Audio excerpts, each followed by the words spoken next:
the Autel MD806. It's a smaller unit, but it actually works a lot better. And if you price around, it's the same price. These things are just about exactly the same price to the penny. Right away you can see this is faster. I plugged it in and it immediately came up. It's on scan. We'll press OK. Click on Toyota. It's processing the data. We'll do automatic detection. It's reading the VIN. It gets up pretty fast. Now it's doing an auto scan. Scans the entire vehicle. And you can see this is in real time.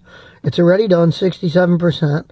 Now it's almost at 100%. There it is. It's at 100%. And it's showing the same code as the other one, the airbag code, which I know is a recall. And it's easier to navigate than the other one.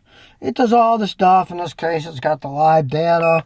Look at the live data. It's giving you live data on the airbag system. It gets pretty in-depth. Now, I like to scan it because you can see we're going to be scrolling through. Look at all the data this thing does.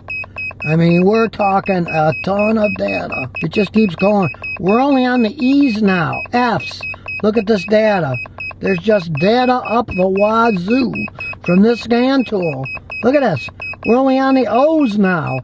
This thing gives you a ton of data. So in this case, the Autel MD806, the professional version, blows away the other one.